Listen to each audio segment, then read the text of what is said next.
Good morning everyone, কেমন আছো তোমরা সব? আই হোপ তোমরা অনেক ভালো আছো। আমিও ভীষণ ভালো আছি। আমি খুশি আর তোমরা দেখছো খুশিস লাইফস্টাইল। তো দেখো, আজকে রবিবার আর এই সকাল 10টার মতন বাজে। এখন থেকে তোমাদেরকে সাথে নিয়ে ভিডিওটা স্টার্ট করছি। আই হোপ তোমাদের ভালো লাগবে। তো সৌম্য দেখো টিফিন করছিল, করে অফিস যাবে এখন, আর আমরা ঘুম থেকে সবে মাত্র উঠেছি। রবিবারও ওর শান্তি নেই, ওকে অফিস যেতেই হবে। স্যার বলেছে সিভিলের কাজটা এইরকমই, যেই সাইডে কাজ হয় তখন ওকে কাজে যেতেই হয়, রবিবারই হোক কি সোমবারই হোক। তো রবিবারটা ম্যাক্সিমাম ছুটিই থাকে। এই 2 সপ্তাহ ধরে রবিবারেও কাজ পড়ে গেছে, তো ভীষণই মনটা খারাপ যে সপ্তাহে একটা দিন বাড়িতে থাকে, সেই দিনটা ওকে অফিস যেতে হয়। আর মুম্মু কুকুরকে এখন বিস্কুট খাওয়াচ্ছে। আর এদিকে মাংস বসানো হয়ে গেছে। দেখো, মা এখন মাংসটা রান্না করছে, আর মাংস রান্না করতে অনেকটাই দেরি হয়, সেই কারণে মাংসটা ধুয়ে ম্যারিনেট করে আগে রান্নায় বসিয়ে দিয়েছে। আর দেখো, সলিড মাংসগুলো একটা টিফিন বক্সে আমি রেখে দিয়েছি, যে সন্ধেবেলা কিছু ইচ্ছা গেলে বানাবো। আর সলিড মাংস আমাদের বাড়িতে কেউই খায় না। আর দেখো, কিছু মাংস সাইডে রেখে দিয়েছি, আমি বলেছি পেঁয়াজ দিয়ে ভাজা করে খাবো। তো মাংসর ঝোল খেতে আমার ইচ্ছা করছিল না, তো ভাজাটাই আমার ইচ্ছা করছিল। তো সেই কারণে মা বলল কষা মাংসটা হয়ে যাক, তারপরে ওই মাংসটা রান্না করবে। তো ততক্ষণ আমি ভাবছি বিছানাটা গুছিয়ে নিই, বিছানাটা গোছানো থাকলে দেখতেও খুব ভালো লাগে।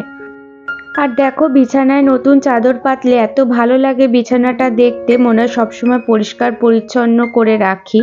আর আমার শ্বশুর বাড়িতে তো ওইরকম গদির ওপরে রয়েছে একটা তোশকের মতন, সেই কারণে চাদর পাতাটা কোনো ব্যাপারই না।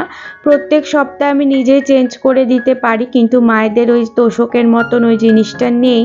তো এই জন্য গদির মধ্যে যেহেতু চাদর পাতে, আর গদিটা প্রচণ্ড ভারী, কালকেই তোমাদের বলছিলাম, তাই জন্য সহজে চাদর চেঞ্জ করতে খুব অসুবিধা হয়।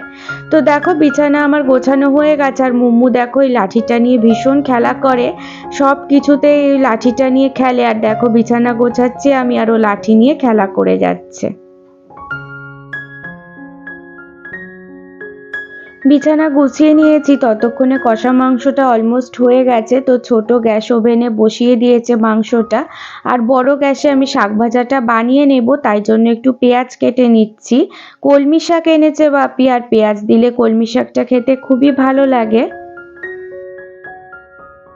আজকে এত পর্যন্ত যদি আমার নতুন ভিডিওটা কেউ দেখে থাকো, তাহলে আমাকে কমেন্ট করে বলো যে তোমাদের ভিডিওটা দেখতে কেমন লাগলো। যদি ভালো লাগে তাহলে একটা লাইক দিয়ে দিও, আর কমেন্ট করো, আর শেয়ার করো চ্যানেলটাকে, সাবস্ক্রাইব করে তোমরা আমার পাশে থেকো।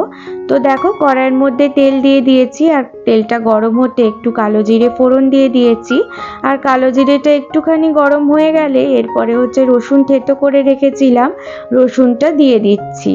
তো কলমি শাকের মধ্যে পেঁয়াজ আর রসুন দিলে খেতে খুব ভালো লাগে। তো রসুনটা দিয়ে এরপরে পেঁয়াজ দিয়ে দিচ্ছি, পেঁয়াজটা ভালো করে একটু ভাজা ভাজা করে নেব। আর জানো তো বন্ধুরা, কতদিনই হয়ে গেল, একটা আশার মধ্যেই আছি যে ভিডিও দিলে একটু ভিউজ বাড়বে, তো কোনো মতেই ভিউজ হচ্ছে না, তাই জন্য মনটা ভীষণই খারাপ লাগছে। তাই জন্য একবার ভাবি যে ভিডিও দেওয়া বন্ধ করে দেব, বা ইউটিউবে এবারে চ্যানেলটা বন্ধ করে দেব। কিন্তু আবার মনে হয় যে না, দিতে থাকি, যদি কোনো দিনও ভিউজ বেড়ে যায়, সেই জন্য আমি দিতে থাকি। আবার ভাবি কখনো দেব না, তো আমার হাজব্যান্ড খুবই বলতে থাকে যে না, দিতে থাকো, হাল ছেড়ো না, চেষ্টা করতে থাকো, নিশ্চয়ই একদিন সাকসেস পাবেই। তো সেই আশা নিয়ে ভাবি দেব, আবার পরের দিন যখন দেখি ভিউজ হচ্ছে না, তখন ভাবি কি দূর, আর ভিডিওই দেব না। তো যাই হোক, এরমভাবেই চলছে আর কি। তো যাই হোক, কাঁচা লঙ্কাও দিয়ে দিলাম একটুখানি, ইউজলেস একটা কাঁচি আছে, তো কিছু কাটা যায় না, ওই কাঁচিটা দিয়ে কাঁচা লঙ্কা কাটি আমরা, যাতে হাত জ্বালা না করে। আর কাঁচা লঙ্কা দিয়ে তারপরে শাকটাও দিয়ে দিলাম, আর এর মধ্যে নুন দিলাম, আর হলুদ দিলাম, হলুদ গুঁড়ো দিলাম আর কি, দিয়ে এবারে একটু নাড়াচাড়া করে চাপা দিয়ে দেব। তো শাক ভাজা এরকম দেখতে অনেকটাই লাগে যখন চাপা দেওয়া হয়, তারপরে বেশ অল্পই কমে যায়। আর কাকি কেটে দিয়ে গেছে, মঞ্জু কাকি, অনেকটাই বড় বড় হয়েছে, কিন্তু চাপা দিয়ে একটুখানি ভাপিয়ে নিলে অনেকটাই কমে যাবে। আর মাংস পুরোপুরি রেডি হয়ে গেছে, এবারে গ্যাসটাও বন্ধ করে দেবে। তো দেখো আমার রান্না বান্না কমপ্লিট হয়ে গেছে। তো আমি গ্যাস কাউন্টারটা ভালো করে ক্লিন করে নেব আর গ্যাসটাও ভালো করে পরিষ্কার করে নেব। তো তোমাদেরকে এর আগের ভিডিওতে আমি দেখিয়েছি কিভাবে গ্যাস পরিষ্কার করি, তো সেরমভাবে আমি গ্যাসটা পরিষ্কার করে নিয়েছি। আজকে আর তোমাদেরকে সেই ভিডিওটা দেখালাম না যে কিভাবে গ্যাসটা পরিষ্কার করলাম। তো যাই হোক, পরিষ্কার করে এবারে আমি খেয়ে নেব।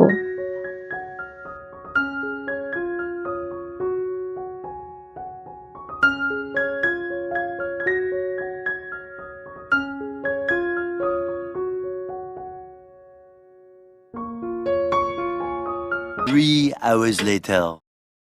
তো দেখো সন্ধে হয়ে গেছে, এখন তো ভাবছি একটু চাউমিন করব, যে সলিড মাংসটা আছে সেই মাংসটা দিয়ে। তাই জন্য জল বসিয়ে দিয়েছি গরমে, আর ওদিকে জলটা গরম হতে হতে ততক্ষণে আলুটা আমি কেটে নেব। আর জানো তো এই বড় বড় নোকের জন্য কাটতে ভীষণই অসুবিধা হচ্ছে আমার, অনেক কাজ করতেই অসুবিধা হচ্ছে, যেমন বাসন মাজতে অসুবিধা হচ্ছে। কিন্তু যেহেতু মায়ের বাড়িতে আছি অত কাজ করতে হচ্ছে না, বা বাসনও অত মাজতে হচ্ছে না, কাকি আসে বাসন মাজছে, তো সেই কারণে অসুবিধা হচ্ছে না। কিন্তু ভাবছি নখগুলো এবারে কেটে দেব, কারণ অনেক রকমেরই অসুবিধা হচ্ছে। দেখো নখগুলো বেশ ভালোই বড় হয়ে গেছে আমার, আর খুব তাড়াতাড়ি নখ বেড়ে যায়। একবার কাটবো দেখবো 1 মাসের মধ্যেই কতটা নখ বেড়ে গেছে। তো যাই হোক, ওদিকে আলু কাটতে কাটতে এদিকে জলটা যেহেতু ফুটে গেছে, তাই জন্য চাউমিনটা আমি দিয়ে দিচ্ছি।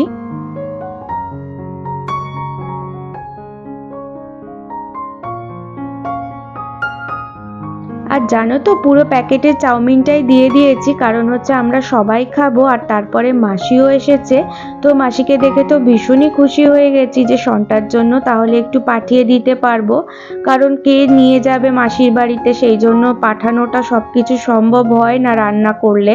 কিন্তু মাসি যেহেতু এসেছে, মাসির হাত থেকে ভাইয়ের জন্য একটু পাঠিয়ে দেবো। আর ও আমার হাতের রান্না খেতে ভীষণ ভালোবাসে, তো আমি যাই রান্না করি ওর খুব ভালো লাগে খেতে। তো আমার ভীষণ আনন্দ হচ্ছে মাসিকে দেখে। তো যাই হোক, এবারে দেখো এই জলের মধ্যে একটু তেল দিয়ে দিলাম আর একটু নুন দিয়ে দিলাম। তেলটা দিলে কি হয়, লাগে না, আর বেশি সিদ্ধও হয়ে যায় না চাউমিনটা। আর বেশিক্ষণও সিদ্ধ করব না, মোটামুটি সিদ্ধ হয়েই গেছে। এরপরে এবার নামিয়ে নেব। তো ঝুড়ির মধ্যে দেখো ছেঁকে নিয়েছি, দিয়ে একটু সামান্য তেল দিয়ে ভালো করে চাউমিনটা মাখিয়ে নেব। তাহলে চাউমিনটা না ভীষণ ঝরঝরে হয় আর লেগে লেগেও যায় না, সেই কারণে।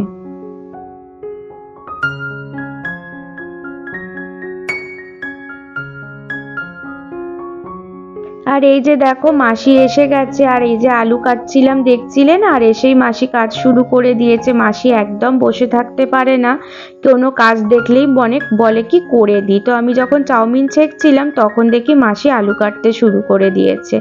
আর দেখো আমার শরীরটাও ভীষণ খারাপ হয়ে গেছিলো, জ্বর এসে গেছিলো আবার সন্ধেবেলা, সেই জন্য চাউমিনটা আমি আর বানাতে পারলাম না। দিদি বলল কি যে আমি বানিয়ে দিচ্ছি। তো দেখো সামান্য তেল দিয়েছে, তেল দিয়ে হচ্ছে মাংসগুলো কিমা করে আর কি ছোট ছোট টুকরো করে দিয়ে দিয়েছে। আর মাংসর মধ্যে যেহেতু সকালেই নুন হলুদ মাখিয়ে রেখে দিয়েছিল মা, সেই জন্য আর এক্সট্রা করে নুন দেয়নি। আর তারপরে চাপা দিয়ে সিদ্ধর জন্য রেখে দিয়েছিল, আর সামান্য সিদ্ধ হয়ে যাওয়ার পরে যে আলুগুলো কেটেছিল সে আলুগুলো দিয়ে দিয়েছে, আর পেঁয়াজ কুচিও দিয়ে দিয়েছে সব। আর দিয়ে হচ্ছে এবারে ভালো করে নাড়াচাড়া করবে, আর তারপরে হচ্ছে নুন দেবে।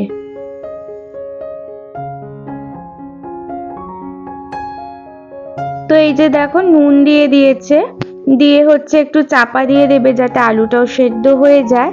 আর সে চাপা দিয়ে রান্না করলে না ভীষণ তাড়াতাড়ি আলু সেদ্ধ হয়ে যায়।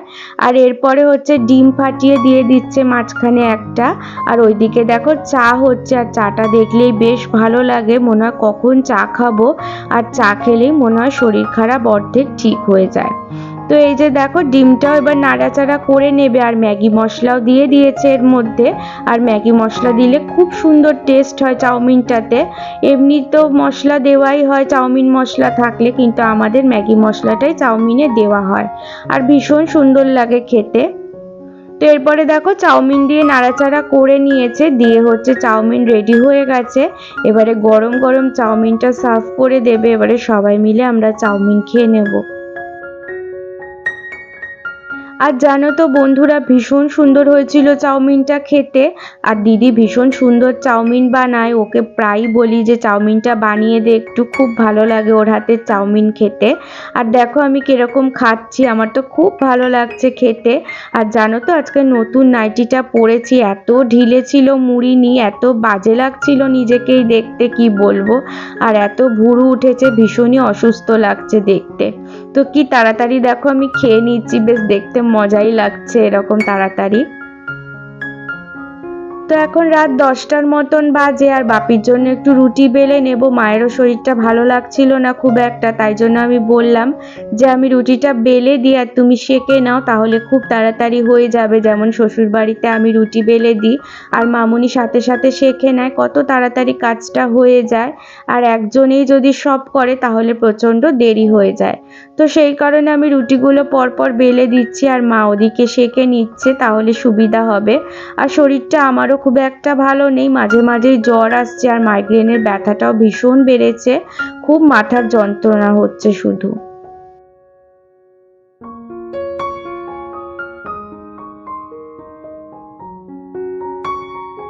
যদি ভিডিওটা দেখতে দেখতে শেষ পর্যন্ত চলে আসো তাহলে আমার চ্যানেলটা একটা লাইক করে দিও, আর আমাকে কমেন্ট করে বলো যে ভিডিওটা তোমাদের কেমন লাগলো।